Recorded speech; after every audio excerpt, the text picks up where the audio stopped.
ನಿನ್ನೆ ರಾತ್ರಿ ಒಂದು 11:30 ಆಗಿರ್ಬೋದೇನೋ.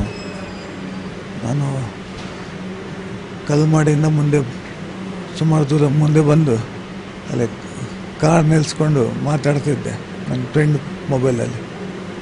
ಅದೇ ಸಂದರ್ಭದಲ್ಲಿ 4 ಜನ ಬೈಕಲ್ಲೇ ಉಡುಪಿಯಿಂದ ಮಲ್ಪೆ ಹೋಗ್ತಾಯಿದ್ರು. ಹೋದವರು ವಾಪಸ್ ತಿರ್ಸ್ಕೊಂಡ್ಬಂದರು.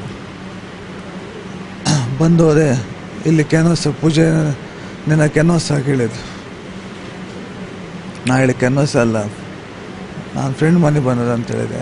ಗೊತ್ತುಂಡು ಮಲ್ಲ ಹೋರಾಟಗಾರತಿ ಅಂತ ಹೇಳಿ ಹೊರಗೆ ಹೇಳ್ದು ಒಬ್ಬ ಕೈಯಲ್ಲಿ ಹೊಡೆದ, ಮತ್ತೊಬ್ಬ ಸುಮ್ಮನೆ ಟೈಟ್ ಆಗಿದೆ ಅಂತ ಕೈಯಲ್ಲಿ ಅಂತೂ ಚೂರಿ ಥರ ನೆಂತಿತ್ತು. ಅದನ್ನು ಹಾಕಲಿಕ್ಕೆ ಜಸ್ಟ್ ಹೀಗೆ ಮಾಡುವಾಗ ನಾನು ಅವನ ಎಡ ಕೈಯಲ್ಲಿ ದೂಡಿದೆ, ಬಲ ಕೈಯಲ್ಲಿ ಜಸ್ಟ್ ಇದು ಮಾಡಿದೆ, ಒಂಚೂರು ತಾಗಿತ್ತು.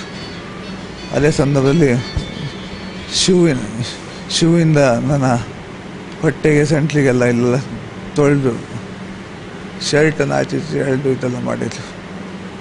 ನಾನು ಚುನಾವಣೆ ಸ್ಪರ್ಧೆ ಮಾಡಿದ್ದು ಮತದಾರರ ಜಾಗೃತಿಗಾಗಿ, ವಿದ್ಯಾವಂತರ ಸಾಮಾನ್ಯರ ಪ್ರಜ್ಞಾವಂತರ ಯೋಜನೆ ತಾಯಂದಿರ ಜಾಗೃತಿಗಾಗಿ. ಎಲ್ಲರೂ 100ಕ್ಕೆ 100ರಷ್ಟು ವೋಟ್ ಮಾಡಿ ಯೋಗ್ಯ ವ್ಯಕ್ತಿನ ಆಯ್ಕೆ ಮಾಡಬೇಕಂತ ನಾನು ಎಲ್ಲ ಕಡೆಯಲ್ಲಿ ನನಗೆ ಎಲ್ಲಿ ಅಂಗಡಿ ಆಫೀಸ್ಗಳಿಗೆ ಎಲ್ಲ ಕಡೆ ಹೋಗಿದ್ದೆ. ಮನೆಗೆ ನಾನು ಭೇಟಿ ಕೊಡಲಿಲ್ಲ. ನಾನು ಯಾರ ವಿರುದ್ಧನೂ ಕಂಪ್ಲೇಂಟ್ ಮಾಡ್ತಾಯಿಲ್ಲ.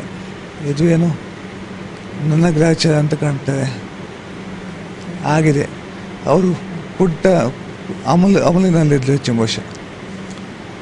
ಹಾಗಾಗಿ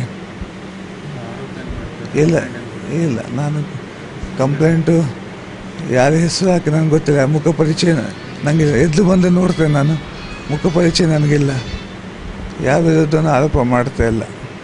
ನಂದು ಇದು ರಾಜಕೀಯ ಬದಲಾವಣೆಯ ಒಂದು ಹೋರಾಟ.